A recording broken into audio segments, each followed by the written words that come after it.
Estimados oyentes, bienvenidos de nuevo a Una jubilación serena. Les ruego que presten atención a la historia que les contaré hoy. Al ver a mi hija regresar a casa cubierta de moratones, llamé a mi yerno. Él se rió y dijo, «Sí, la he pegado yo». «¿Y qué va a hacer usted, suegra?». Colgué el teléfono en silencio. Y entonces comencé algo de lo que él se arrepentiría el resto de su vida. Este año cumplo 68, una edad que muchos llaman los años dorados. Para mí, esta edad dorada era tan pacífica y radiante como un atardecer sobre las verdes colinas de Asturias. Después de más de 30 años dedicada a la enseñanza, lidiando con densos manuales y las miradas brillantes de mis alumnos, por fin me había jubilado. Mi pequeña casa, situada en una suave colina, y mi jardín de hortensias, que cuidaba con mis propias manos, eran mi santuario. Cada mañana, me despertaba con el dulce canto de los pájaros, preparaba una taza de manzanilla caliente y salía al jardín a podar las ramas y quitar las malas hierbas. Así, mi vida transcurría en paz, sin preocupaciones ni angustias. Mi mayor alegría era la videollamada que compartía cada noche con mi única hija, Alba, y mi adorable y regordete nieto, Leo. Ya habían pasado más de 5 años desde que Alba se casó y se mudó a Madrid para seguir a su marido. Aunque la idea de tenerla tan lejos me partía el corazón, encontrar consuelo al verla feliz junto a la persona que amaba. Mi yerno, Adrián Vega, era el joven y brillante director de una empresa de tecnología. Provenía de una familia bastante acomodada, aunque con una historia complicada. Sabiendo esto, pero viendo que Alba lo amaba de verdad, no tuve más remedio que dar mi bendición. Pensaba que, mientras tratara bien a mi hija, eso sería suficiente. Sin embargo, mi paz se hizo añicos en una lluviosa tarde de mayo. Asturias estaba en plena temporada de lluvias, con chaparrones repentinos que iban y venían, dejando tras de sí un aire limpio y fresco.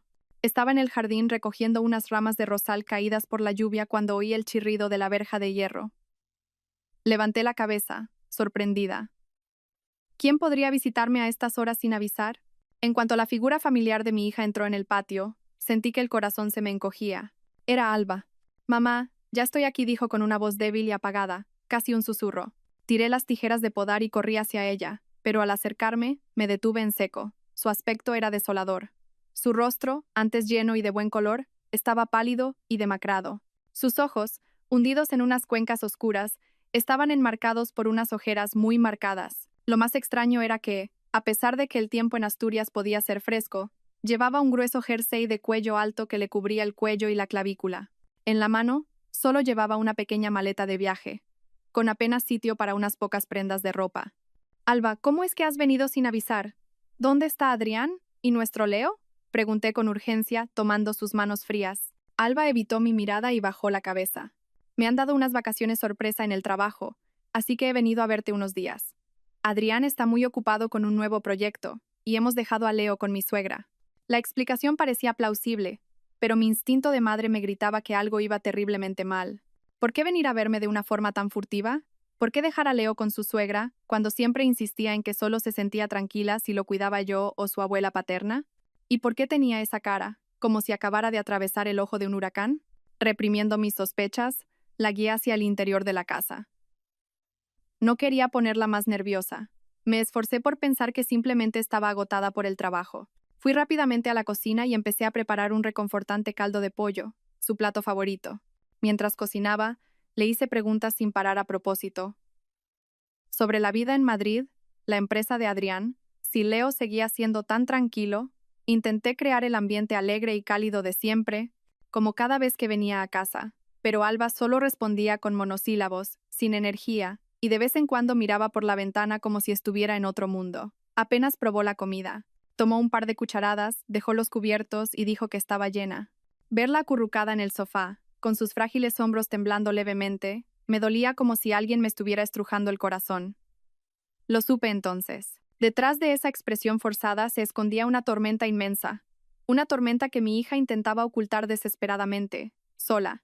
Me hice una promesa a mí misma. «Mantén la calma. Tienes que encontrar la manera de que se abra a ti». Como madre, no podía permitir que mi hija soportara sola ningún tipo de sufrimiento.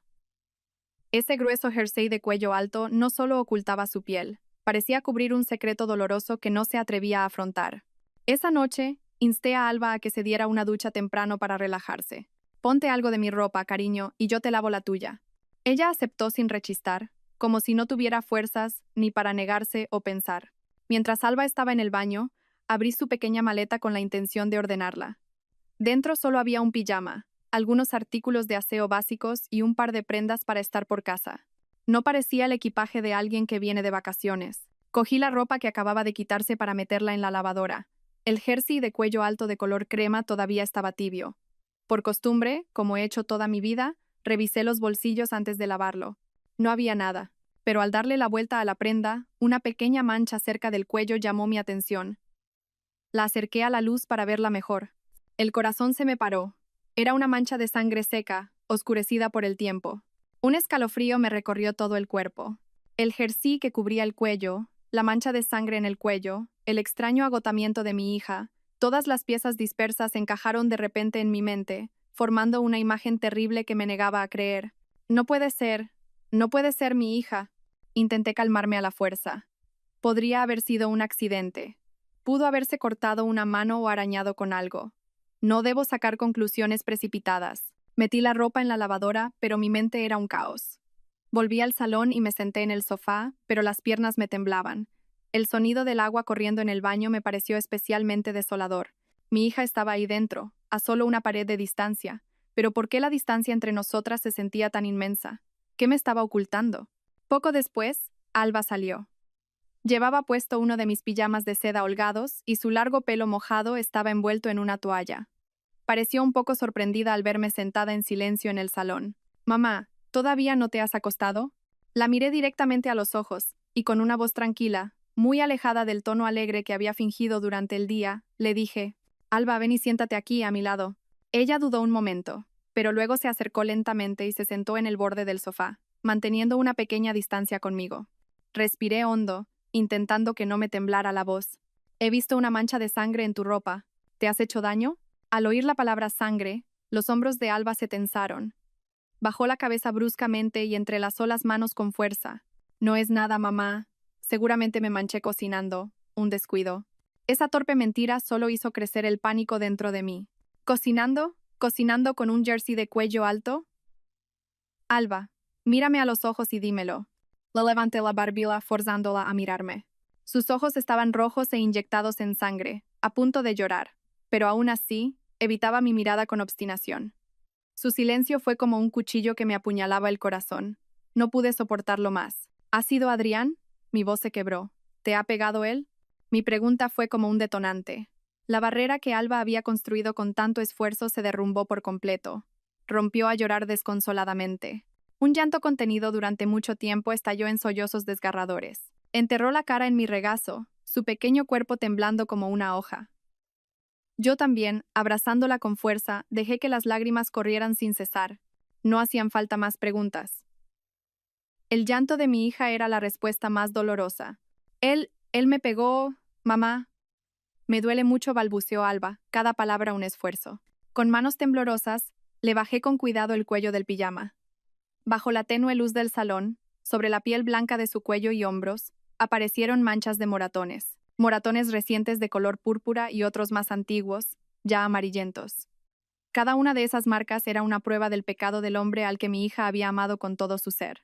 La ira y el dolor me revolvían el pecho, hasta el punto de que apenas podía respirar. Me había equivocado. Yo había enviado a mi hija a los brazos de un monstruo con piel humana. Creí que sería feliz, que sería amada, pero el precio fue un abuso físico y mental atroz. Abracé con más fuerza el cuerpo frágil de mi hija, sintiendo sus sollozos resonar en mi propio cuerpo. En la silenciosa noche asturiana, solo se oía el llanto desconsolado de una hija y el dolor mudo de una madre. Después de llorar hasta quedarse sin lágrimas, Alba estaba tan agotada que se quedó dormida en mis brazos. Con cuidado, la llevé a su habitación y la arropé. Ver su rostro dormido, aún con el rastro de las lágrimas, me partía el corazón en 1000 pedazos. No pude pegar ojo. La rabia y el odio hervían en mi interior como lava, quemando toda mi habitual serenidad. Yo, una profesora de literatura jubilada que solo había conocido los libros y la moral, jamás soñé con enfrentarme a una realidad tan cruel e inhumana. Volví al salón y me senté en la oscuridad. El tic-tac del reloj de pared sonaba especialmente pesado. Miré el teléfono móvil sobre la mesa. Solo un pensamiento ocupaba mi mente. Tenía que llamar a Adrián Vega. Tenía que oírlo de su propia boca. Quería saber por qué, ¿Por qué había sido capaz de levantarle la mano de forma tan cruel a su esposa, a la madre de su hijo? Mis manos temblaban al marcar el número familiar. Los largos tonos de llamada aumentaron mi tensión al máximo. Me preparé para una discusión acalorada, para excusas, para mentiras, pero la respuesta que recibí fue 1000 veces peor.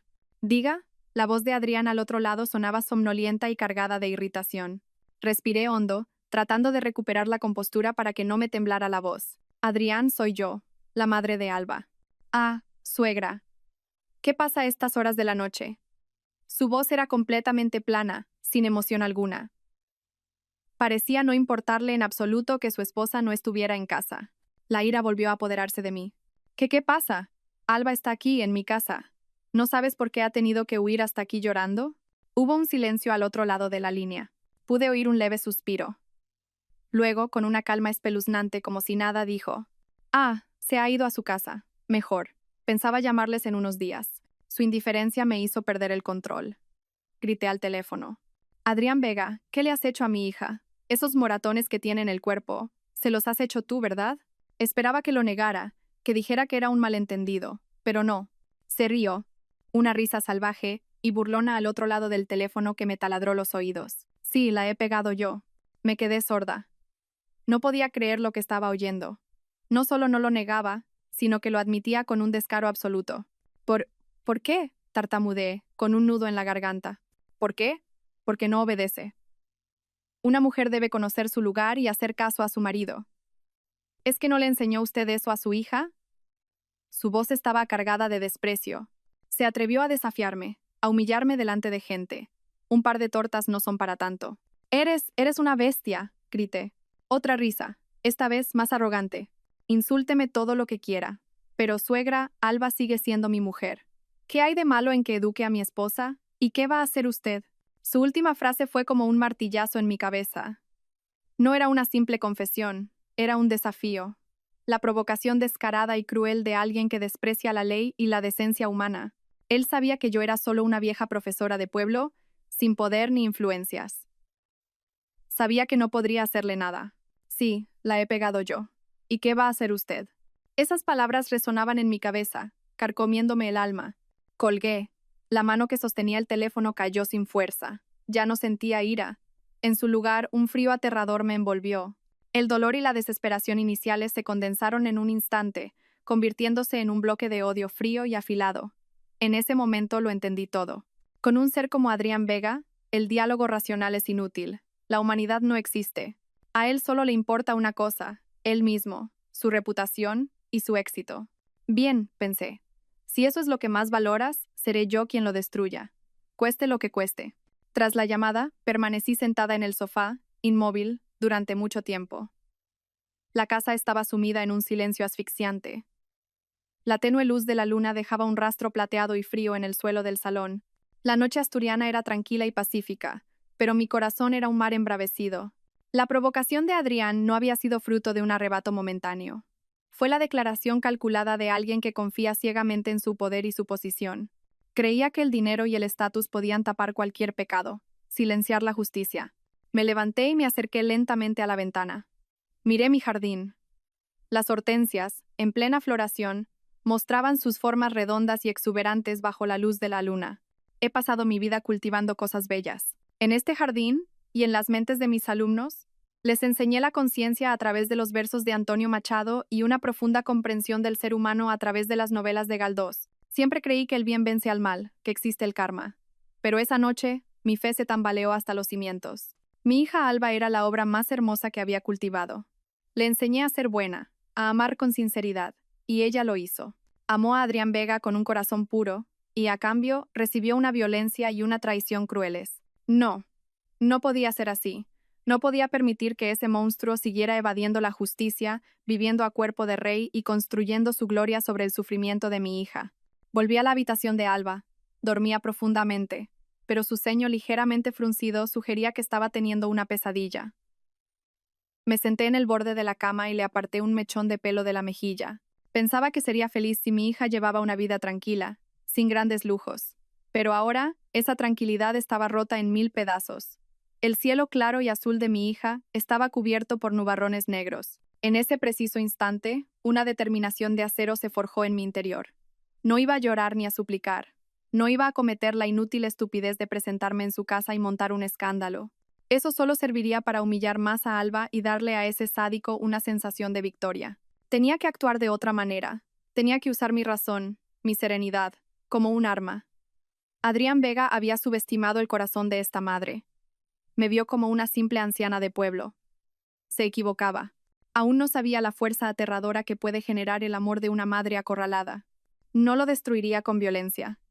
Destruiría aquello que él más idolatraba, aquello mismo que había utilizado para pisotear la dignidad de mi hija, su reputación y su éxito. Le arrancaría su máscara de hipocresía ante toda la sociedad. Haría que lo perdiera todo y pagara el precio más terrible por lo que había hecho. Esto ya no era un problema familiar, era una guerra entre la justicia y la injusticia, entre la moral y la depravación. Me incliné y le di un beso suave en la frente. Duerme tranquila, Alba. Mamá se encargará de todo. Te lo prometo. Tu humillación, la vengaré. Recuperaré ese cielo azul que siempre fue tuyo. Fue un juramento. No pronunciado en voz alta, pero que resonó más fuerte y poderoso que cualquier otro. El juramento de una madre que, en la profunda y silenciosa noche de Asturias, había convertido su dolor en fuerza. Esa noche, la amable y discreta profesora Elvira Montes murió. Solo quedó una madre, dispuesta a hacer cualquier cosa para proteger a su hija.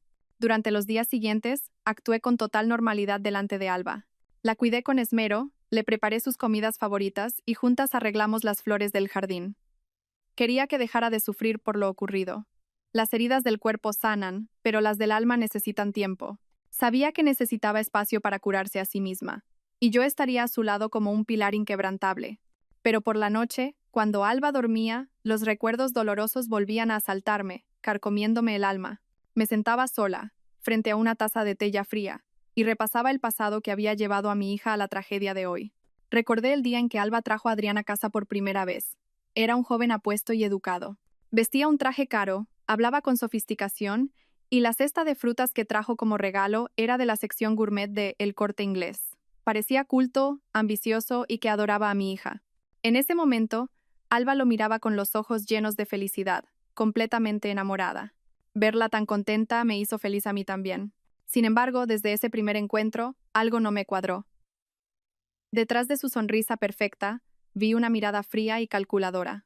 Cuando hablaba de su familia, solo mencionaba vagamente a su exitoso padre y esquivaba hábilmente las preguntas sobre su madre. Más tarde, a través de un conocido, me enteré de que sus padres se habían divorciado hacía mucho tiempo y que su padre se había vuelto a casar con una mujer mucho más joven.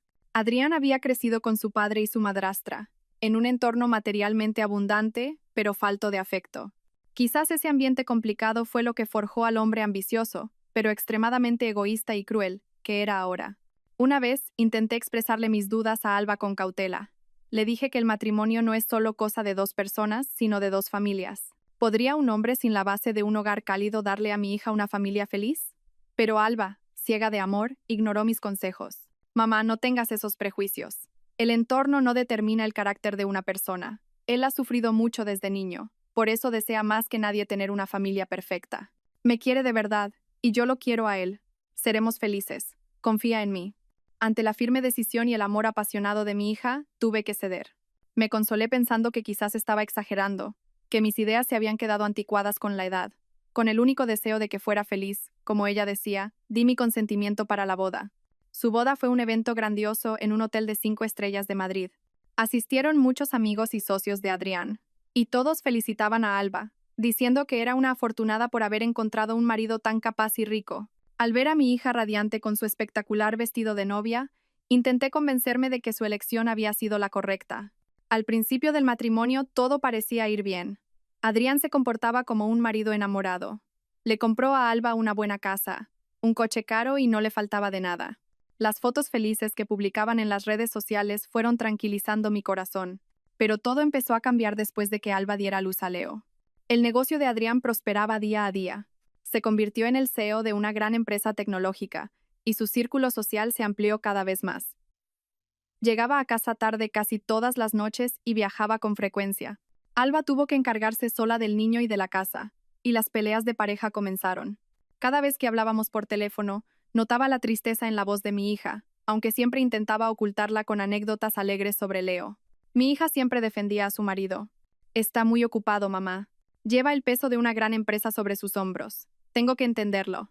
Mi hija Alba era demasiado altruista y generosa. Intentó por todos los medios salvar un matrimonio que ya se tambaleaba desde sus cimientos. Soportó y se sacrificó. Y al final, lo que recibió a cambio fue una violencia brutal. Al recordar todo esto, mi odio hacia Adrián y mi compasión por mi hija crecieron aún más. Fue mi culpa por no haber sido más firme desde el principio para protegerla. Entonces ahora debía corregir ese error. No permitiría que mi hija viviera ni un día más en ese infierno. Después de aquella fatídica llamada, supe que no podía actuar precipitadamente. La ira es como el fuego. Si no se controla, te quema a ti primero antes de dañar al enemigo.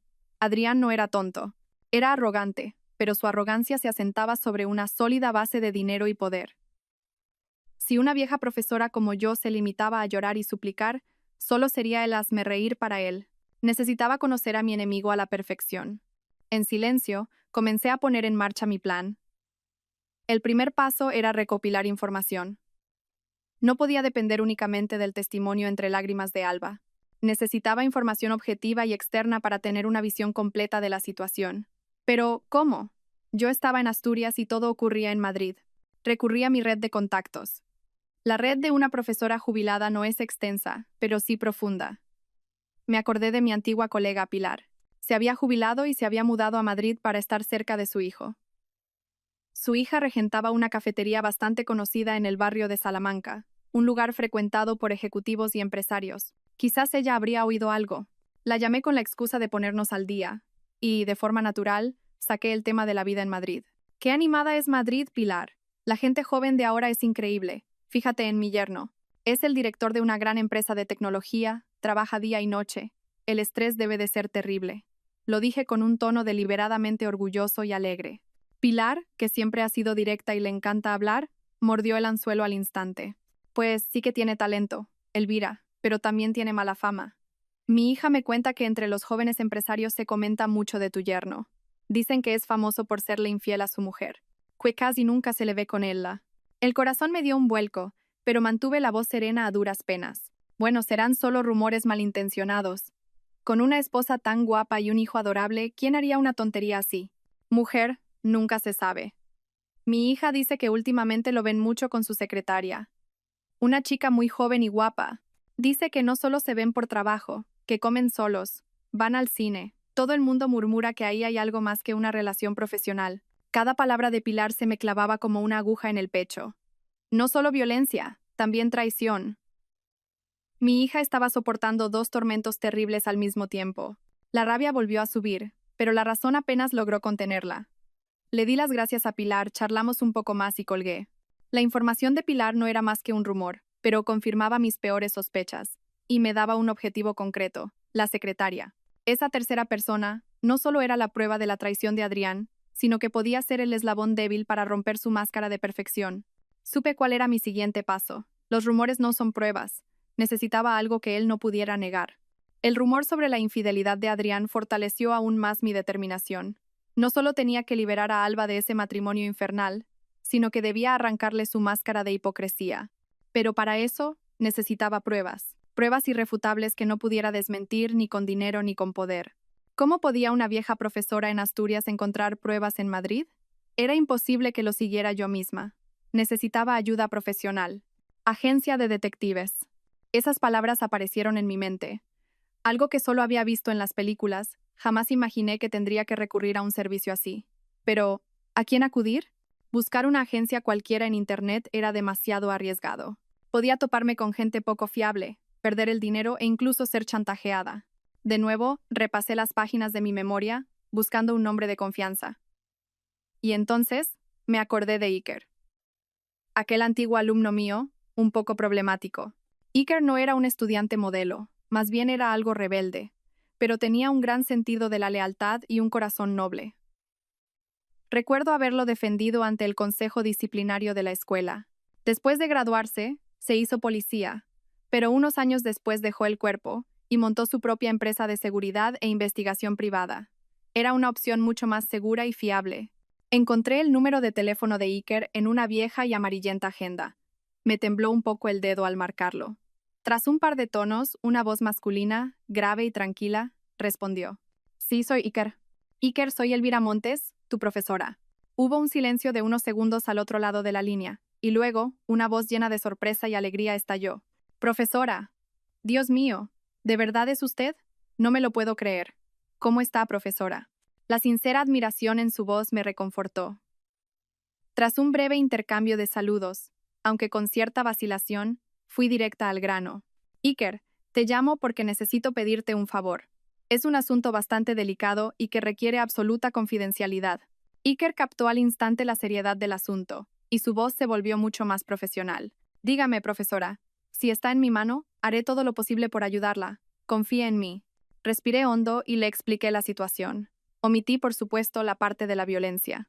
Solo le dije que sospechaba que mi yerno era infiel y que necesitaba pruebas para ayudar a mi hija con el divorcio. Le di a Iker toda la información que tenía, el nombre de Adrián, su empresa, la dirección de su casa y los rumores sobre la secretaria. Iker escuchó en silencio. Cuando terminé, dijo de forma breve y firme. No se preocupe, profesora. Déjemelo a mí. Pondré a alguien a seguirle de inmediato. Toda la información será tratada con la más estricta confidencialidad. Los días siguientes fueron una espera angustiosa. Saqué una cantidad considerable de dinero de mi cuenta de jubilación y se la envié a Iker para cubrir los gastos. No me dolió en absoluto. Era una inversión necesaria para el futuro de mi hija. Iker me enviaba informes breves cada día a través de un servicio de mensajería seguro, ambos almorzando en un restaurante de lujo, ambos entrando en un apartamento de alto standing en el barrio de Salamanca. No es su casa. Salen de ver una película a medianoche. Cada informe era como una pequeña puñalada en el corazón, pero al mismo tiempo, fortalecía mi determinación. Finalmente, una semana después, Iker me llamó. Profesora, tenemos pruebas más que suficientes. Se las enviaré por correo urgente y seguro. Al día siguiente recibí un pequeño sobre. Dentro había una memoria USB. Me temblaban las manos al conectarla al ordenador. Aparecieron cientos de fotos y varios videos. Pruebas tan claras que eran imposibles de negar. Adrián y su joven y hermosa secretaria paseando de la mano, besándose en el coche, entrando juntos en un hotel. Parecían tan cariñosos, tan felices. La sonrisa radiante en el rostro de él cuando estaba con ella no tenía nada que ver con la imagen de hombre estricto y patriarcal que Alba siempre describía. Sentí una oleada de náuseas. No era un desliz momentáneo, era una traición planificada, una doble vida perfectamente orquestada. Mientras su esposa sufría violencia en casa, él disfrutaba con su amante. Guardé todos los archivos en el ordenador e hice varias copias por si acaso. Ahora tenía el arma en mis manos. La cuestión era cómo, con un solo disparo, derribar al enemigo por completo. Con la memoria USB que contenía las pruebas de la infidelidad de Adrián en la mano, sentí un escalofrío recorrer mi espalda. No era simplemente una herramienta para ayudar a Alba en su divorcio. Era la primera bala en la guerra que había jurado llevar hasta el final. Pero sabía que con estas fotos no bastaría para destruir por completo a un hombre como Adrián. Tenía dinero, tenía contactos. Podía contratar a los mejores abogados para convertir lo negro en blanco y hacer pasar a la víctima por verdugo. Podía inventar una historia sobre cómo su mujer no lo atendía bien o cualquier otra cosa para justificar sus acciones. No podía enfrentarme a él sola. Necesitaba un equipo, aliados. Pero, ¿a quién podía recurrir? Mis amigas eran, en su mayoría, profesoras jubiladas como yo, personas corrientes y apacibles. Podían ofrecerme consuelo, pero no ayudarme en esta batalla desigual. Me senté ante el viejo escritorio en el que durante más de 30 años había corregido exámenes y preparado lecciones. Mi mirada se detuvo en una pequeña caja de madera guardada debajo. La saqué con cuidado, levantando una fina capa de polvo. Abrí la tapa. Dentro no había joyas ni oro, sino algo mucho más valioso para mí. Viejos anuarios de graduación, montones de cartas de mis alumnos y agendas con contactos descoloridos por el tiempo. Este era mi tesoro. Durante mis años de docencia, no me limité a transmitir conocimientos de literatura. Siempre intenté comprender a cada uno de mis alumnos, acercarme a ellos y guiarlos en su camino. Creía que cada niño era una semilla. Si se cultivaba de la manera correcta, todos se convertirían en árboles fuertes. Mantuve el contacto con muchos de mis alumnos después de que se graduaran, viéndolos crecer y triunfar en sus respectivos campos. Había llegado el momento de abrir mi tesoro. Pasé las páginas de la agenda, una a una. Nombres y rostros familiares acudían a mi mente. Necesitaba un abogado.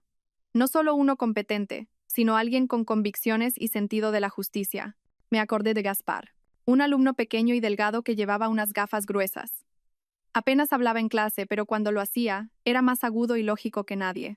A Gaspar le encantaban los debates y siempre se ponía del lado de lo que consideraba correcto. Había oído que ahora era abogado en un prestigioso bufete de Madrid. Luego, necesitaba a alguien en los medios de comunicación. El poder de la opinión pública es inmenso. Bien utilizado, puede generar una presión que ningún poder puede ignorar. Pensé inmediatamente en Noah. Aquella chica con su característico pelo corto, la estrella del periódico escolar. Los artículos de Noah siempre tenían una perspectiva original, un estilo afilado y una gran capacidad de persuasión. La última vez que hablamos, me dijo que trabajaba como editora en un importante medio digital, cubriendo economía y sociedad. Y por último, mi enemigo era el CEO de una empresa tecnológica.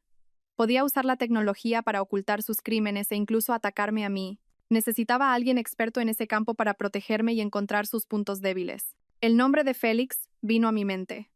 Un alumno delgado y un poco excéntrico que siempre llevaba su portátil a todas partes. Félix podía hablar durante horas sobre código, algoritmos y seguridad de redes. Ahora, era un competente experto en ciberseguridad que trabajaba para una multinacional, un abogado, una periodista y un experto en ciberseguridad. Las tres piezas perfectas del puzzle para mi plan. Todos ellos habían sido mis alumnos, en quienes había depositado mucha confianza. Pero, ¿me ayudarían? Este asunto no solo era complicado, sino también muy arriesgado. Enfrentarse a alguien como Adrián Vega podría causarles serios problemas en sus carreras y en sus vidas. Dudé por un momento, pero entonces la imagen de Alba cubierta de moratones apareció en mi mente y borró todas mis preocupaciones. No tenía vuelta atrás. Tenía que intentarlo. Confiaba en el vínculo que habíamos compartido como profesora y alumnos. Confiaba en la bondad que durante años había intentado sembrar en sus corazones. No les pediría que hicieran nada ilegal o inmoral. Solo les pediría que usaran sus conocimientos profesionales para restaurar la justicia.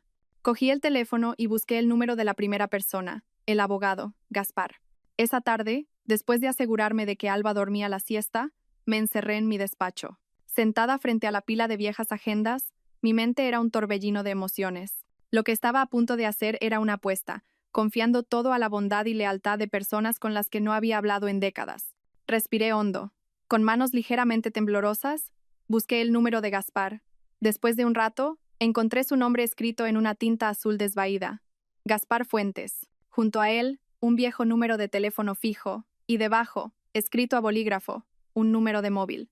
Probablemente lo había notado deprisa en alguna llamada para ponernos al día. Miré fijamente el número y, tras unos segundos de vacilación, pulsé el botón de llamar. El teléfono sonó durante mucho tiempo, y con cada tono, mi corazón latía más rápido. Me preparé para lo peor, que me rechazara, o incluso que no me recordara. Después de 4 tonos, alguien contestó. Dígame, soy Gaspar Fuentes. Una voz masculina, grave y educada, pero desconocida, sonó al otro lado. Sentí la garganta seca. Hola, Gaspar, ¿eres tú? ¿Gaspar Fuentes? ¿Alumno del Instituto El Pinar? ¿De la profesora Elvira Montes? La línea se quedó en silencio. Durante esos pocos segundos de silencio, contuve la respiración. Pensé que me había equivocado de número, que no me recordaba. Pero entonces, la misma voz volvió a sonar. Esta vez, en lugar de fría y profesional, estaba llena de sorpresa, desconcierto y alegría. ¿Profesora Elvira Montes? ¿La profesora de lengua y literatura? Dios mío, ¿es usted de verdad? Al saber que mi antiguo alumno aún me recordaba, toda la tensión acumulada se desvaneció. Después de tantos días de angustia, sonreí sinceramente. Sí, soy yo, Gaspar. ¿Cuánto tiempo? ¿Cómo estás? Muy bien, profesora, muy bien. Qué alegría que me llame. No me lo esperaba. ¿Qué tal todo? ¿Sigue en Asturias? Sí, aquí sigo. Ya jubilada, cuidando de mis flores. Hice una pausa. Gaspar, la verdad es que te llamo porque necesito tu ayuda. Es un asunto bastante complicado relacionado con mi hija. La alegría en la voz de Gaspar se tornó inmediatamente en seriedad. Dígame, profesora, ¿qué ocurre? Es una historia larga, un poco difícil de contar por teléfono. ¿Podría sacar un poco de tiempo? Me gustaría ir a Madrid a verte. Gaspar respondió al instante, sin dudarlo ni un segundo. Por supuesto, profesora, cuando usted quiera. Llámeme en cuanto llegue a Madrid. Reorganizaré mi agenda para verla de inmediato. No se preocupe por nada. Su problema es mi problema. La pasión y la firmeza de Gaspar me conmovieron profundamente.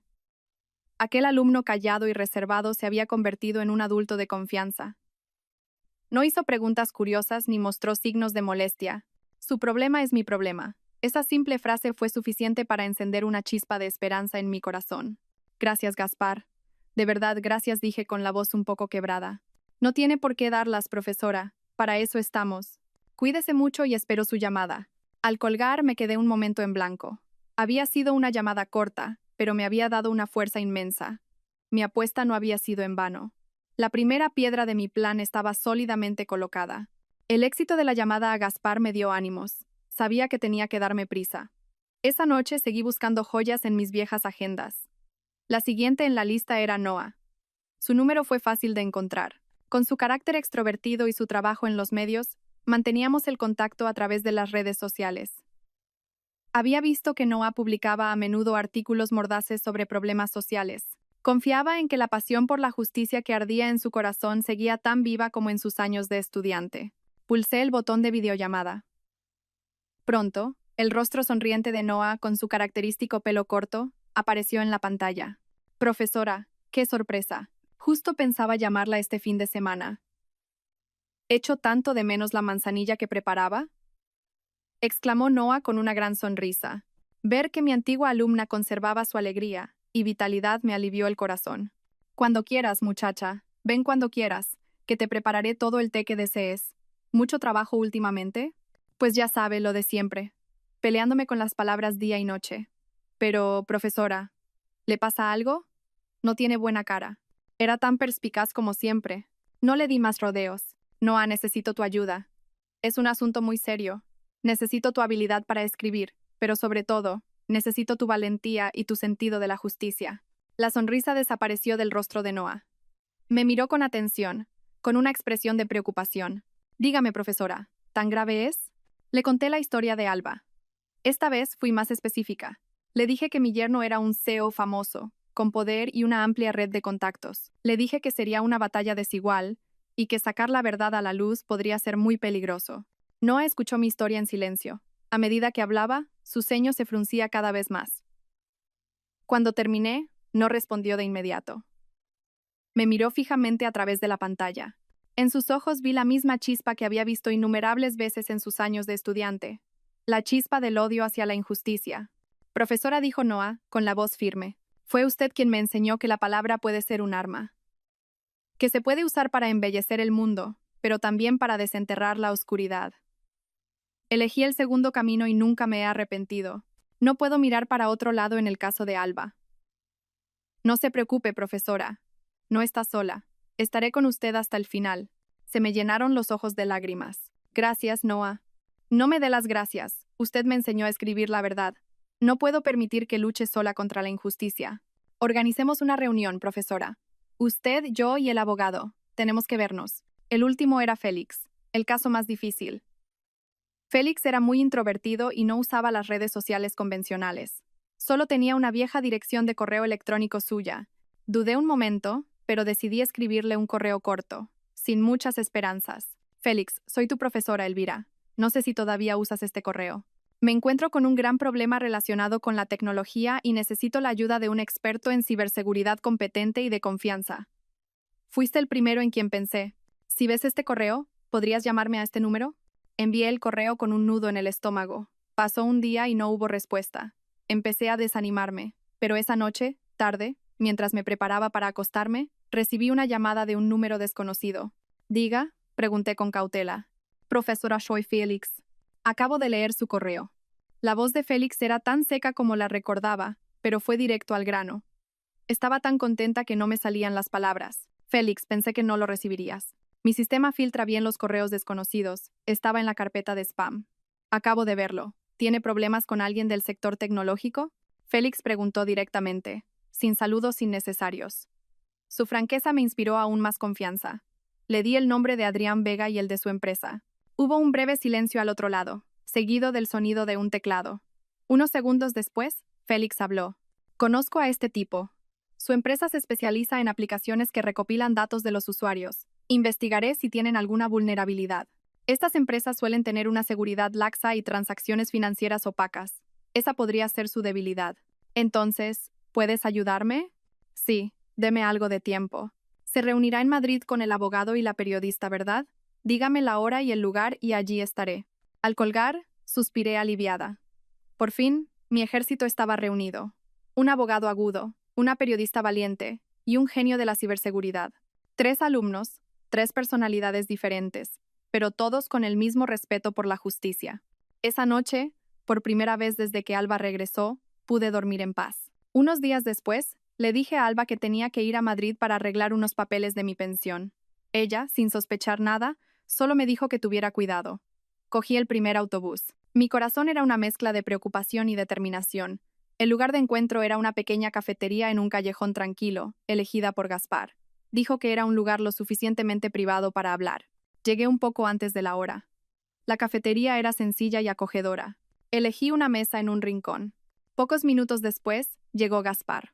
El antiguo chico delgado y pequeño era ahora un hombre maduro con una camisa blanca y pantalones bien planchados. Sus gafas seguían siendo gruesas, pero su mirada era mucho más aguda y segura. «Profesora, ha llegado. ¿Ha tenido buen viaje?», dijo Gaspar, inclinando la cabeza respetuosamente. Pronto llegó Noah. Seguía siendo la misma chica enérgica con vaqueros, una camiseta y una elegante chaqueta. Nos saludó a Gaspar y a mí con alegría. El último en llegar fue Félix. Con una sudadera con capucha y una mochila, parecía un estudiante universitario. Saludó con un silencioso asentimiento de cabeza, se sentó y abrió directamente su portátil. Nuestro reencuentro fue solemne y tenso. Después de pedir las bebidas, no perdí más tiempo. Puse sobre la mesa la memoria USB con las pruebas de la infidelidad. Esto es lo primero que he conseguido. Y entonces le conté toda la historia. Esta vez, sin omitir ningún detalle. La violencia que sufrió Alba, la arrogante provocación de Adrián por teléfono. Intenté mantener la calma, pero al hablar de los moratones en el cuerpo de mi hija, se me quebró la voz. Cuando terminé, mis 3 alumnos se quedaron en silencio. El aire en la cafetería se sentía pesado. Gaspar fue el primero en hablar. Su voz era fría y afilada como un cuchillo. «Profesora, con estas pruebas de infidelidad, es más que suficiente para ganar el divorcio de Alba y la custodia. Pero si quiere, como dice, destruir por completo a Adrián Vega, esto no es suficiente. Su confesión por teléfono es una debilidad fatal, pero al no tener grabación, es difícil usarla como prueba legal. Para la agresión, necesitamos un informe médico o el testimonio de un testigo. De lo contrario, será muy difícil procesarlo». Noah apretó los puños. Sus ojos ardían de ira. «No podemos dejar que un hipócrita violento como este se salga con la suya, profesora. Tenemos que contárselo todo al mundo. Pero como dice Gaspar, no podemos actuar precipitadamente. Si publicamos la agresión sin pruebas sólidas, podría demandarnos por difamación. Tenemos que atacarlo de forma sistemática, por donde menos se lo espere». Mientras Gaspar y Noah discutían, Félix tecleaba en silencio. De repente, se detuvo y giró la pantalla de su portátil hacia nosotros. Estaba llena de diagramas y códigos complejos. «Su empresa gestiona una aplicación móvil con más de 5 millones de usuarios», dijo Félix con calma. «Esta aplicación solicita una cantidad irrazonable de permisos de acceso al teléfono del usuario. He encontrado pruebas de que recopilan en secreto información personal de sus clientes y la venden a terceros. Esto es un delito grave. Además, sus informes financieros tienen varios puntos opacos. Hay indicios de blanqueo de capitales a través de facturación publicitaria falsa». La información de Félix fue un rayo de luz en nuestro plan hasta ahora incierto. Gaspar, Noah y yo nos quedamos sin palabras. «Esto es», exclamó Noah en voz baja. «Esta es la primera bala. No atacaremos su vida privada directamente. Empezaremos por su reino, lo que más le enorgullece». En aquella mesa de una pequeña cafetería, el contorno de un plan maestro comenzó a tomar forma. Gaspar lo analizó. «Procederemos por fases. Fase 1.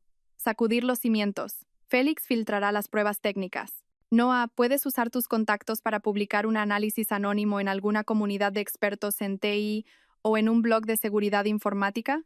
Noah asintió con firmeza. «Puedo hacerlo. Conozco a un par de periodistas especializados en esto. Si empezamos con sospechas técnicas, nadie sospechará de nuestro motivo personal». Félix añadió. «Una vez que esos artículos se publiquen, puedo lanzar un pequeño ataque para colapsar la web de su empresa durante unas horas y dejar un mensaje de advertencia sobre los problemas de datos de los usuarios. Eso atraerá la atención de los principales medios». «Perfecto», asintió Gaspar. «Cuando la opinión pública se centre en la empresa, pasaremos a la fase 2. Ataque a la reputación. Noah, entonces empezarás a filtrar las fotos de la infidelidad, como si fuera un descuido. Primero las que no se vean claramente los rostros, para que los propios internautas se encarguen de sacar su nombre. La presión de los socios, inversores y usuarios lo acorralará. Escuchaba el plan de mis alumnos con una mezcla de admiración y temor. Eran tan meticulosos, tan agudos. ¿Y el golpe de gracia?, pregunté. Gaspar me miró con una mirada decidida y dijo: el golpe de gracia tenemos que hacer que se lo dé él mismo, profesora. Cuando su negocio se tambalee y su reputación esté amenazada, su naturaleza violenta e incontrolable saldrá a la luz. Seguramente irá a buscarla a usted y a Alba para desahogarse. Y en ese momento, tenemos que asegurarnos de obtener pruebas. La reunión terminó. Se había trazado un plan de ataque meticuloso y de múltiples capas. Miré a mis 3 alumnos y sentí una gratitud infinita desde lo más profundo de mi corazón. No solo me estaban ayudando, estaban luchando conmigo por la justicia. Salimos de la cafetería con diferentes emociones, pero con un único objetivo. La verdadera guerra acababa de empezar. De vuelta en Asturias, intenté mantener mi rutina habitual para que Alba no sospechara nada. Durante el día, cuidaba el jardín con ella, cocinábamos y leíamos, pero por la noche, la ansiedad me consumía. Seguía con el corazón en un puño el progreso del plan a través de los breves mensajes cifrados que me enviaban Noah y Gaspar. Tal como estaba previsto, 2 días después de la reunión, sonó el primer disparo. Félix, a través de un intermediario, filtró los datos técnicos sobre la recopilación de datos de usuarios a un conocido grupo de blogueros de tecnología que operaban de forma anónima.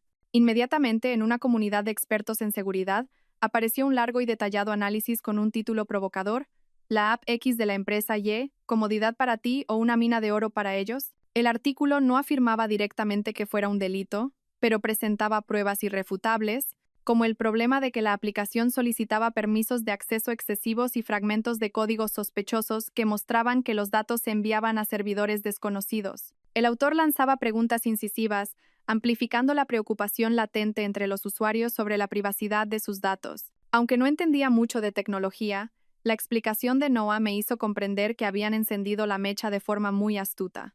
Esa mecha, que comenzó en una comunidad de expertos, se extendió rápidamente a las redes sociales. Muchos usuarios empezaron a revisar las aplicaciones instaladas en sus teléfonos y descubrieron cosas extrañas a las que antes no habían prestado atención.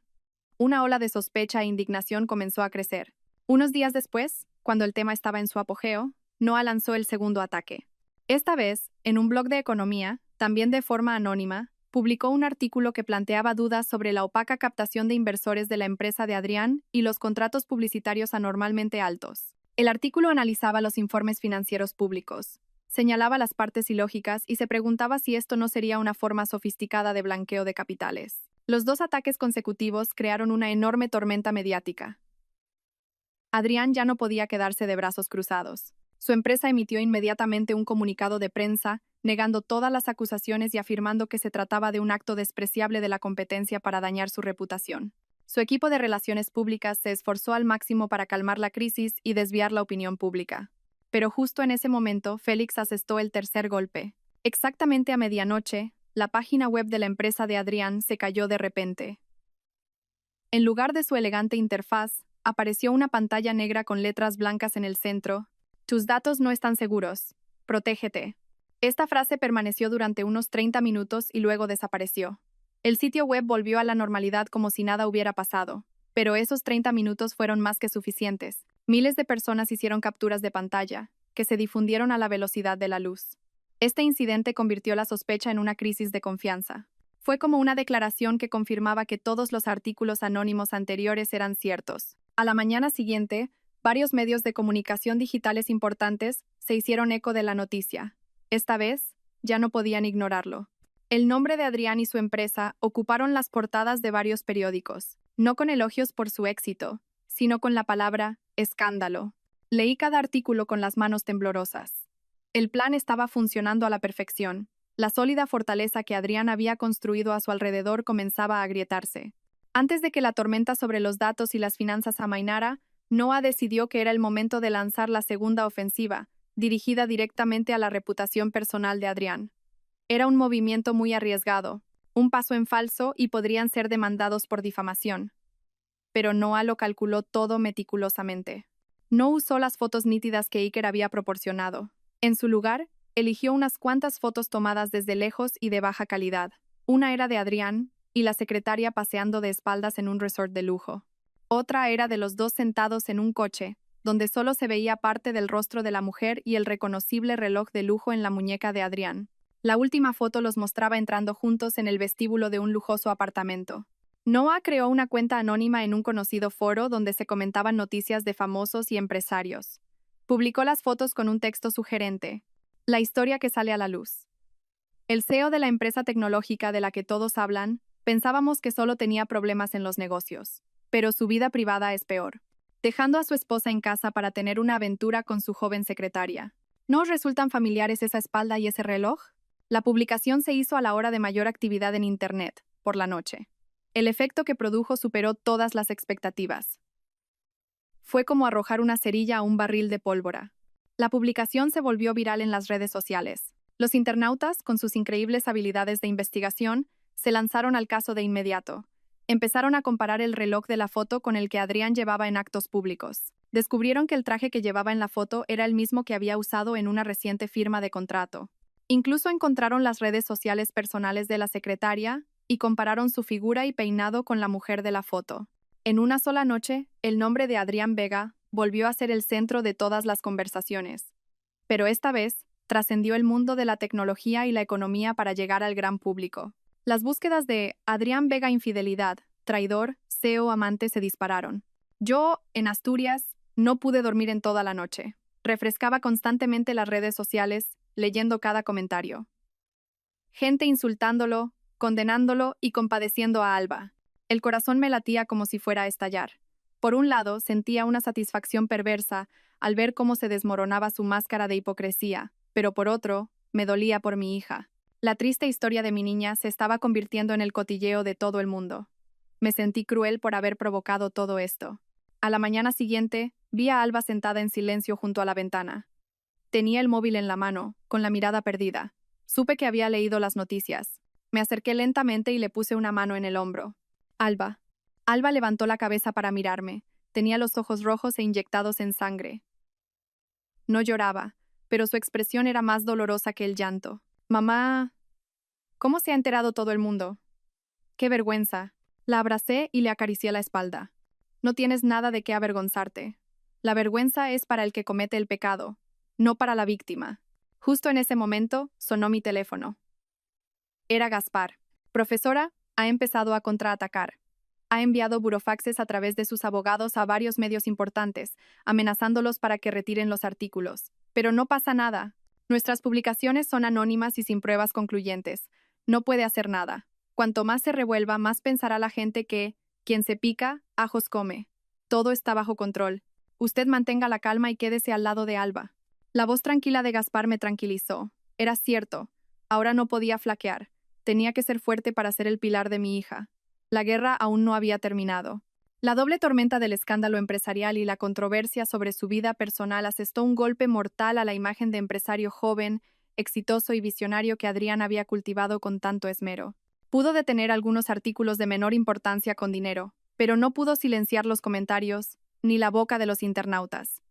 Y lo que es más importante, no pudo controlar la reacción de sus socios comerciales. En el mundo de los negocios, la confianza personal en un líder a veces es más importante que las cifras de un informe financiero.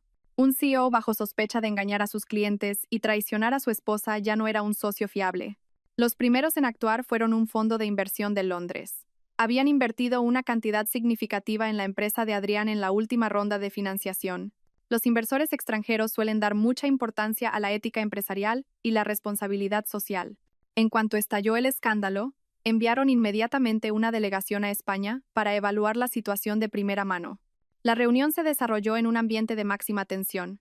Por mucho que Adrián intentara dar explicaciones y tranquilizarlos, las pruebas ambiguas que circulaban por Internet y su actitud evasiva ante los problemas técnicos hicieron que perdieran por completo la confianza en él. 2 días después, la sede de Londres emitió un breve comunicado de prensa. Anunciaban que, debido a preocupaciones sobre la transparencia y la cultura corporativa, suspendían temporalmente cualquier inversión adicional en la empresa de Adrián y reevaluarían todas sus colaboraciones. El anuncio, aunque envuelto en un lenguaje diplomático, era en la práctica una sentencia de muerte. Fue la señal para todo el mercado de que la empresa de Adrián tenía serios problemas. El efecto dominó comenzó. Un importante socio nacional, una compañía de telecomunicaciones que colaboraba en la distribución de su aplicación, siguió su ejemplo de inmediato. Temían que el escándalo de Adrián afectara negativamente a la imagen de marca que habían construido durante décadas. Se convocó una reunión de urgencia y se tomó una decisión. Suspendieron temporalmente el contrato de promoción de la aplicación en su plataforma. No podían tolerar que un CEO con una imagen de infidelidad y engaño apareciera junto a su marca. Al perder un canal de distribución y promoción crucial, el número de nuevos usuarios de la aplicación se desplomó. Al mismo tiempo, decenas de miles de usuarios existentes desinstalaron la aplicación por temor a los problemas de seguridad. Los ingresos de la empresa cayeron en picado. Adrián estaba completamente desquiciado. Como una bestia herida, buscaba frenéticamente una forma de contraatacar, pero no sabía quién era su enemigo. Sospechaba de todos, desde la competencia hasta sus propios empleados. Despidió a varios miembros del equipo de marketing por incompetencia. Gritaba en las reuniones y rompía objetos en su despacho. La imagen del CEO tranquilo y sofisticado había desaparecido por completo, dejando a un hombre nervioso, paranoico e incontrolable. Mientras tanto, mis alumnos y yo observábamos en silencio todos sus movimientos. Gaspar me llamó. Su voz era una mezcla de emoción y cautela. Profesora, nuestro plan está teniendo más éxito del esperado. Se está destruyendo a sí mismo. La fase 3 se acerca. Ya no tiene nada que perder. Y una bestia acorralada es capaz de las mayores locuras. Profesora, usted y Alba deben tener mucho cuidado. Prepárense bien. El momento de asestar el golpe de gracia está cerca. Las palabras de Gaspar me llenaron de alegría y ansiedad al mismo tiempo. Alegría porque el día de la justicia se acercaba, pero también preocupación por nuestra seguridad. Sabía lo aterrador que podía ser el último coletazo de esa bestia. La deserción de socios e inversores llevó a la empresa de Adrián al borde del colapso. Las acciones, que él siempre había exhibido con orgullo, ahora caían en picado. De ser una acción tecnológica estrella, se había convertido en papel mojado del que todos querían deshacerse. No entendía mucho de bolsa, pero incluso en las noticias económicas de la mañana podía intuir su desastrosa situación. La presión final vino de aquellos que una vez lo habían encumbrado, el consejo de administración y los principales accionistas. A ellos no les importaba su vida privada ni sus problemas de violencia doméstica. Solo les importaba una cosa, el dinero. Y ahora, Adrián se había convertido en el destructor de su patrimonio. Se convocó una junta extraordinaria. Gaspar me informó de la noticia a través de una fuente interna. Profesora, su día del juicio final se acerca. No lo mantendrán en su puesto ni un día más. Podía imaginar el ambiente de aquella reunión. Adrián, que una vez fue la estrella y la esperanza de la empresa, ahora sentado frente a miradas frías y acusadoras, intentaría defenderse, culpar a factores externos y a enemigos invisibles. Pero ya era demasiado tarde. Las cifras en caída libre no mentían. El abandono de los inversores era una realidad innegable. Finalmente, el anciano presidente del consejo, que una vez le había dado palmaditas en la espalda elogiándolo, tuvo que tomar la decisión final. Votaron, y el resultado fue unánime. Adrián Vega fue destituido de su cargo de director ejecutivo. Esa misma tarde, se envió un comunicado oficial a todos los medios. La empresa anunciaba que aceptaba la dimisión que el señor Vega había presentado por motivos personales y que se nombraba a un director interino para reestructurar la compañía. La palabra dimisión era solo un eufemismo para ocultar la cruda realidad de que había sido despedido sin contemplaciones. Cuando leí la noticia en la prensa digital, el corazón me latió con fuerza. «Mamá, ¿cómo se ha enterado todo el mundo? ¡Qué vergüenza!». La abracé y le acaricié la espalda. «No tienes nada de qué avergonzarte. La vergüenza es para el que comete el pecado, no para la víctima». Justo en ese momento sonó mi teléfono. Era Gaspar. «Profesora, ha empezado a contraatacar. Ha enviado burofaxes a través de sus abogados a varios medios importantes, amenazándolos para que retiren los artículos. Pero no pasa nada. No tenía ni idea de que la verdadera tormenta estaba a punto de desatarse». Apreté el móvil que tenía en la mano y le envié un mensaje corto a Gaspar. «Estoy preparada». Como esperaba, la furia de Adrián no tardó en llegar. La tragedia estalló apenas un día después de que se conociera la noticia de su despido. Era una tarde en la que una fina llovizna caía sobre Asturias. Alba y yo preparábamos la cena cuando oímos el chirrido de un coche frenando bruscamente frente a la verja de casa. Un sonido estridente y espeluznante. Un mal presentimiento me recorrió. Corrí a la ventana. El conocido deportivo negro de Adrián estaba justo delante de la verja. La puerta del coche se abrió de golpe y Adrián salió tambaleándose. Olía a alcohol, su ropa estaba arrugada y su pelo, siempre impecablemente peinado, estaba revuelto. Sus ojos, inyectados en sangre, brillaban como los de una bestia salvaje. Sin siquiera pensar en llamar al timbre, empezó a patear la verja de hierro. ¡Bum! ¡Bum! El ruido resonó con estruendo. «Abrid, Evira, Alba, salid los dos ahora mismo». Alba, pálida de terror, se escondió detrás de mí. «Mamá, tengo miedo». La abracé con fuerza, pero mi mente estaba extrañamente fría. Gaspar me había advertido que me preparara para esta situación. Le susurré al oído a mi hija. «Alba, no tengas miedo. Sube a tu habitación, cierra la puerta con llave, y pase lo que pase, no salgas. Haz caso a mamá». Mientras hablaba, con manos temblorosas, saqué el móvil del bolsillo de mi abrigo. Pulsé el botón de grabar y lo volví a guardar rápidamente, dejando que la lente de la cámara apuntara hacia afuera por una pequeña abertura. Como no salíamos, Adrián se volvió aún más loco. Retrocedió unos pasos, tomó carrerilla y se lanzó con todo su cuerpo contra la verja. La vieja verja de madera no pudo soportar el impacto, y el cerrojo se rompió, abriéndose de par en par. Entró en el patio, tambaleándose y soltando una sarta de insultos. «Zorras, os habéis atrevido a joderme, a arruinarme la vida. ¿Qué coño os he hecho yo? Os di una vida de lujo y os atrevéis a apuñalarme por la espalda». Irrumpió en la casa. Sus ojos enloquecidos recorrieron el salón hasta detenerse en mí. «Tú, vieja bruja, todo esto ha sido idea tuya. ¿Quién te crees que eres para desafiarme?» Se abalanzó sobre mí y levantó la mano como para abofetearme. Por reflejo, retrocedí. Tropecé con la pata de una mesa y caí sentada en el sofá. No llegó a pegarme, pero su ira explotó contra otro objetivo. Agarró el jarrón con hortensias que yo había puesto por la mañana y lo estrelló contra la pared. El jarrón se hizo añicos, y el agua y las flores salpicaron por todas partes. «¿Destruir? ¿Queréis destruirme? Pues yo voy a destruir esta casa de mierda». Empezó a romper todo lo que encontraba a su paso. El ruido de platos rotos, mesas y sillas volcadas resonaba con estrépito. El salón, que yo siempre había cuidado con tanto esmero, se convirtió en un instante en un campo de batalla. Cuán asustada estaría Alba arriba, oyendo todo esto. Oí débilmente sus sollozos. Adrián, agotado, se detuvo en medio del salón en ruinas, jadeando. Luego se volvió hacia mí con una sonrisa salvaje. «¿Lo ves? Esto es solo el principio. He perdido mi trabajo, mi reputación, todo. Ya no tengo nada». Miles de personas hicieron capturas de pantalla, que se difundieron a la velocidad de la luz. Este incidente convirtió la sospecha en una crisis de confianza. Fue como una declaración que confirmaba que todos los artículos anónimos anteriores eran ciertos. A la mañana siguiente, varios medios de comunicación digitales importantes se hicieron eco de la noticia. Esta vez, ya no podían ignorarlo. El nombre de Adrián y su empresa ocuparon las portadas de varios periódicos. Después de su ataque de destrucción, se desplomó en el único sofá que quedaba intacto. Me miraba fijamente con sus ojos brillantes de rabia. Parecía disfrutar de mi miedo, de la imagen de una anciana indefensa ante su violencia. Pero se equivocaba. Aunque por fuera temblaba, mi razón interior estaba fría como el hielo. Sabía que necesitaba obtener más confesiones. «Pero vosotras dos tenéis mucho que perder. Tenéis a Leo, ¿sabes?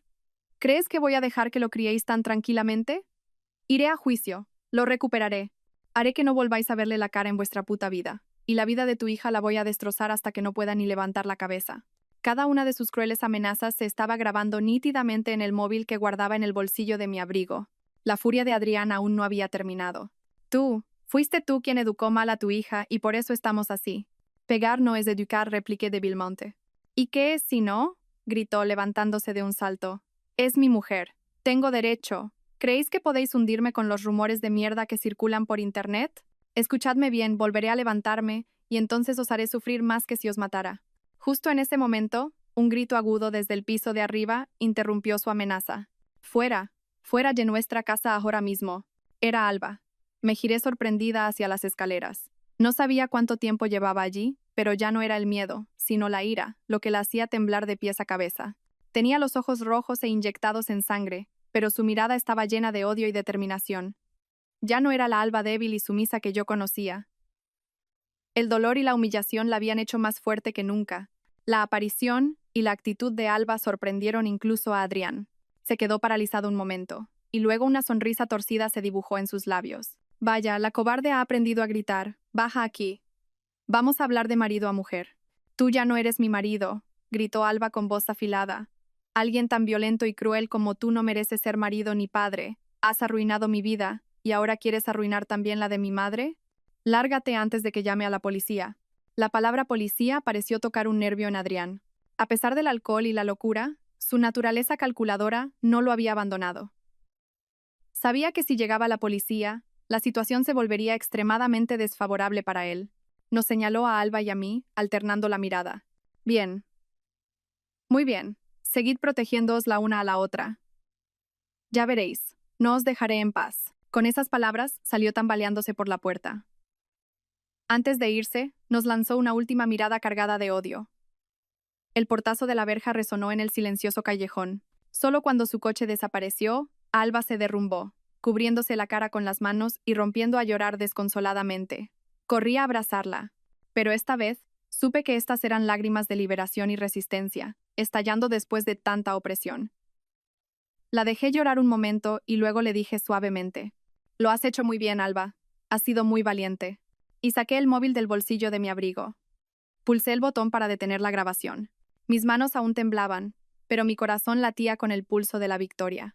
Reproduje el archivo de audio. Todo estaba allí. Su voz gutural, sus palabras admitiendo la agresión, sus crueles amenazas. Todo, grabado con una claridad innegable. Esta era la prueba fatal, la última bala que acabaría con ese monstruo. Sin perder un segundo, envié el archivo de audio a Gaspar a través del canal seguro que Félix había instalado. Y añadí una línea de mensaje: «Gaspar, ha llegado el momento». Apenas unos minutos después de enviar el archivo de audio, Gaspar me llamó.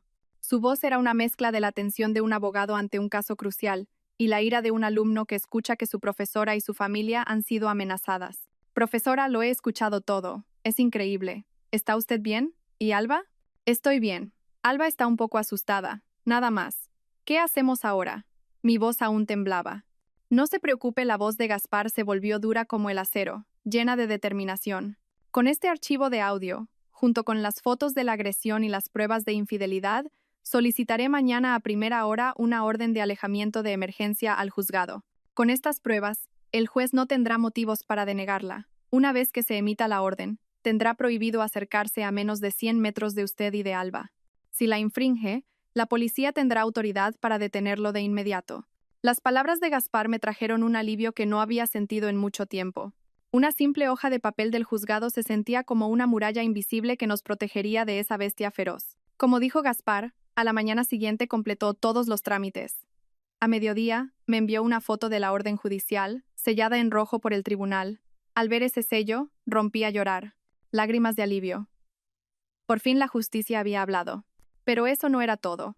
En cuanto recibió la orden del tribunal, Gaspar se la envió a Noah. Y entonces se asestó el golpe final. Esa tarde, en el portal de noticias donde trabajaba Noah, se publicó un artículo de investigación en exclusiva, firmado con su nombre real. El titular era corto, pero contundente: la verdadera cara del CEO Adrián Vega. Ya no eran rumores anónimos ni fotos borrosas. El artículo de Noah era un acta de acusación sistemática, lógica y respaldada por pruebas impecables. Comenzaba reanalizando las acusaciones de venta de datos de usuarios y fraude financiero. A continuación, publicaba las fotos nítidas y sin censura de la infidelidad, identificando a la secretaria y los lugares donde se encontraban. Pero la parte más impactante estaba al final del artículo. Noah transcribió literalmente partes del archivo de audio que le había enviado. Los insultos soeces, la confesión de que educaba a su mujer, las crueles amenazas, todo expuesto a la sociedad.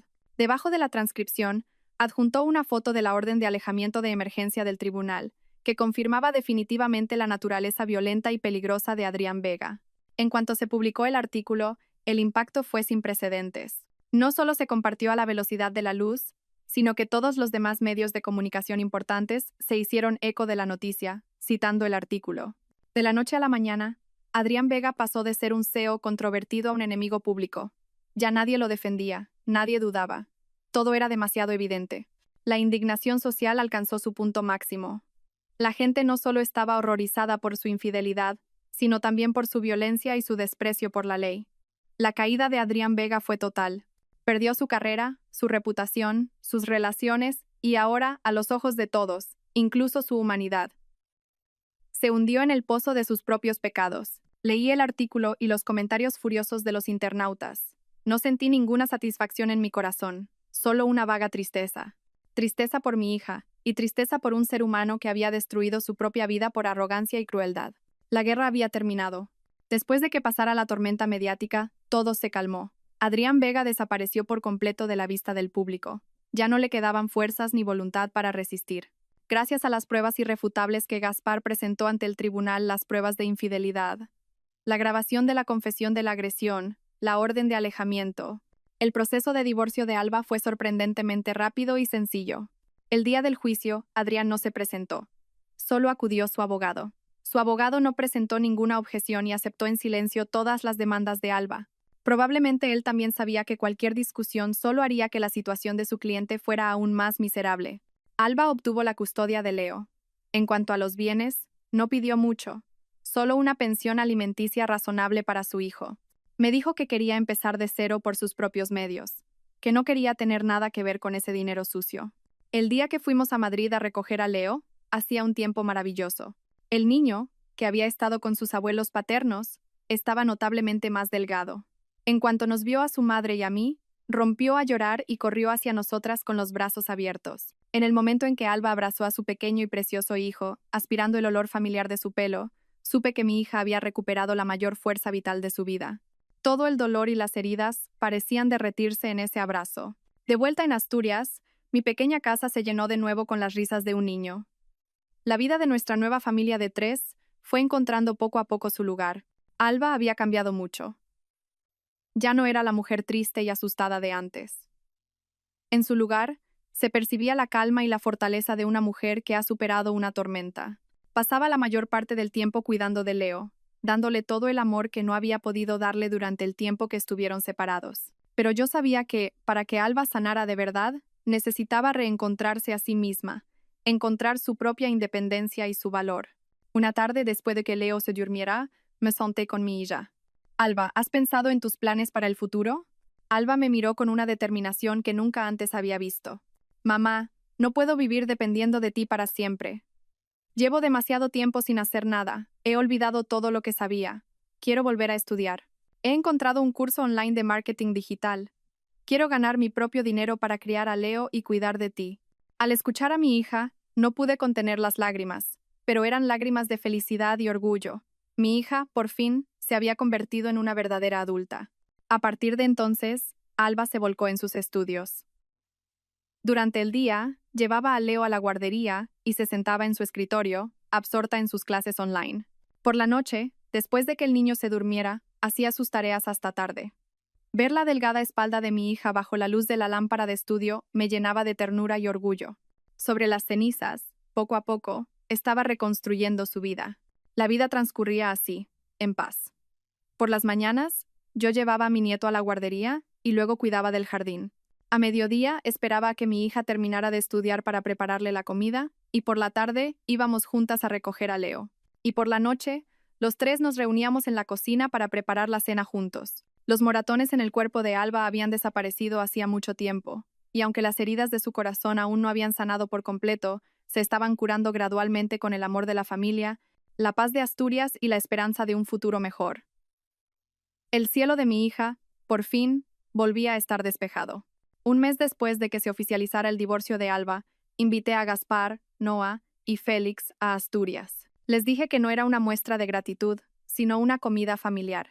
Quería que supieran que ya no eran solo mis antiguos alumnos, sino miembros valiosos de mi pequeña familia. La comida se preparó en el patio trasero, bajo una bugambilla de color púrpura. Cociné yo misma todos los platos que a ellos les gustaban en su época de estudiantes. Alba también se arremangó y me ayudó. Se la veía radiante y llena de vida. Leo no se separaba del tío Gaspar, la tía Noa y el tío Félix, presumiendo de sus nuevos juguetes. El ambiente era cálido y familiar. No quedaba ni rastro de los difíciles días pasados. Nos sentamos juntos y hablamos de viejos tiempos. Aquellos jóvenes inocentes eran ahora miembros exitosos y fiables de la sociedad. Al mirarlos, sentí un orgullo indescriptible. Hacia el final de la comida, Gaspar se levantó con una taza de infusión caliente en la mano. Profesora, hoy hemos venido no solo para verla a usted y a Alba, sino para celebrar un nuevo comienzo. La admiramos de verdad. Su fuerza y determinación nos han dado un gran valor. Noah y Félix asintieron. Noah, con su habitual energía, añadió: Es verdad, profesora.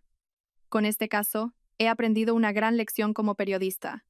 La verdad y el coraje son las armas más poderosas. Sonreí y negué con la cabeza. Miré a cada uno de mis alumnos y a Alba, que sonreía feliz a mi lado. Lenta y sinceramente dije: No digáis eso, chicos. Somos Alba y yo quienes tenemos que daros las gracias. Os arriesgasteis, os tomasteis molestias y me ayudasteis. Sin vosotros, ¿qué habría podido hacer una vieja como yo? Con todo esto, yo también he aprendido mucho.